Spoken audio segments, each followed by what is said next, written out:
Welcome to the wonderful world of teaching, where we share encouragement, practical tips and tricks for new teachers and veteran teachers in hopes that they find a little magic along the way.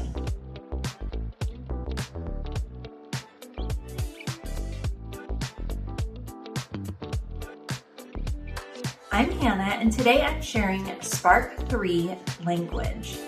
Language is something that we often don't think about when we enter in our classroom as it applies to classroom management. There's kind of this myth that you just have to be kind and kids will like you, or kind of the inverse, don't smile until December, which I don't believe that is true either. There's kind of a happy middle there. But the way that we talk to our students will dictate how our classrooms are run. If we are emotionally invested in our classroom and how things are run and how the students are listening to us, it's likely that we will take it as a personal affront or attack when students don't respond the way we want them to. If we step back and kind of pull our emotions out of our classroom and look at it as, okay, everybody in my class is learning, and the way that I talk to my students is going to kind of keep that culture or that mindset. That will help with how the classrooms run, and it'll help you not get your emotions all wrapped into that. Of course, classroom management takes a lot of consistency and a lot of clarity.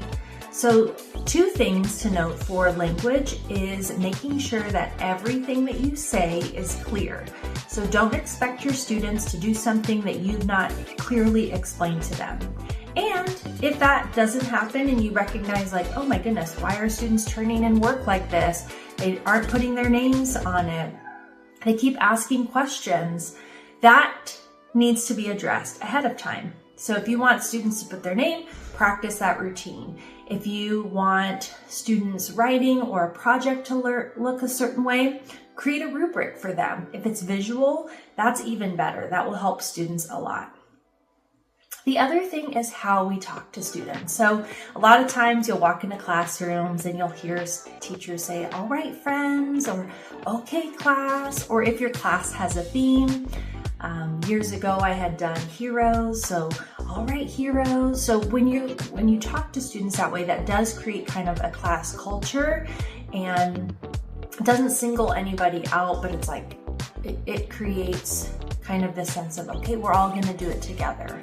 All right, friends. It's kind, it's encouraging tone, and that will help too, right? It's hard for students to listen when someone's yelling at them or is frustrated with them. So other things, right? Things are going to escalate in your classroom, and so how do you handle that? Some key phrases is, okay, let's try that again. And it doesn't need to be condescending. It doesn't have to be angry, but all right, let's go ahead and try that again. Recognizing this isn't working, but let's try it again. Let's practice, because that's something that we forget in teaching day to day is, all right, we've practiced this, things are going really well, but kids are kids and stuff happens. And if we get out of practice with our routines and we just kind of let things coast, it's easy for that to just kind of take on its own nature. And then it's hard to pull back, or then we get frustrated. It's like, what's been going on?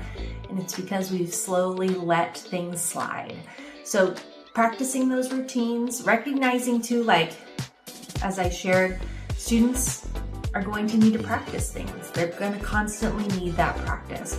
They're never going to master something. If you have that mindset that we're always going to practice, we're always going to need that reminder, that creates a different mindset than, oh, why do I have to remind you again? You should already know this, right? Those are 2 different things, and those are 2 different expectations, and that will help with how you manage your classroom and the language that you're using. So it is important as you start your classroom management that you are using those kind phrases, that you are talking to your class with respect. If a student gets out of line, hey, so-and-so, come on over, let's have a chat. And using a polite way instead of, hey, you come over here.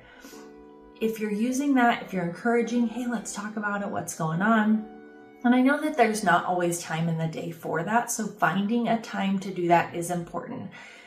Hopefully you've created routines in your classroom where there are opportunities to have students work independently or work in small groups, so then you can pull kids aside and kind of speak with them if needed. Or if they're working in centers, those are good opportunities to kind of discuss behavior with students privately, not something that's done publicly. So again, whatever tone or whatever phrase that you want to use with your class, if it's class or friends or heroes, or if you have a certain name, that's really important.